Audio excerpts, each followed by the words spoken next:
السلام علیکم۔ یہ اسلامیات اختیاری 10ویں کی جو ہے، یہ ایسی اس میں احادیث ہیں جس کو ہم نے روزمرہ زندگی میں اختیار کریں گے تو ہماری زندگی بن جائے گی۔ اسی میں سے ایک معاشرتی اصول بیان کیا جا رہا ہے، لا يدخل الجنت، وہ شخص جنت میں نہیں داخل ہوگا، من کان فی قلبہ، جس کے دل میں مثقال حبۃ من خردل من کبر، دل میں رائی کے دانے کے برابر بھی تکبر ہو۔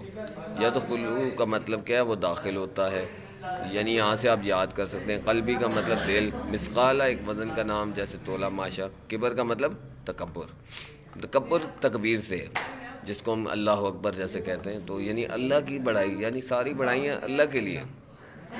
اب انسان کے لیے ضروری یہ جو ہے نا، تکبر کا مطلب کیا کہ دوسرے کو، اب جب انسان اپنے آپ کو بڑا سمجھے اور دوسرے کو کم تر سمجھے تو یہ انسان کے لیے جائز نہیں۔ تکبر جو ہے نا اللہ تعالیٰ کی چادر ہے، اس کے اللہ کے سوا کسی کو بڑائی کی گنجائش۔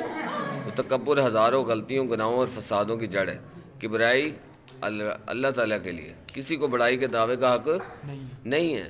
تکبر ہی کی بنیاد پر خدائی کے دعوے کیے جاتے رہے اور اپنی حدوں سے آگے بڑھنے کی کوشش کی جاتی ہے۔ انسان ایک دوسرے پر ظلم کرنے کے لیے کمر بستہ رہا۔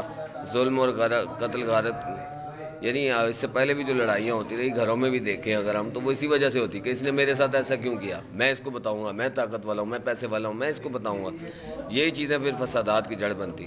اور تکبر کی بنیاد پر ہی آدم علیہ السلام کے سجدے سے انکار کر کے شیطان نے رکھی، یعنی تکبر کی بنیاد کس نے رکھی؟ شیطان، یعنی وہ مردود ہی اس وجہ سے، تکبر کی وجہ سے ہوا تھا کہ، اور اپنی ایک جو ہے نا وہ بے تکی سی دلیل دینے لگا، ابا واستکبر وکان من الکافرین۔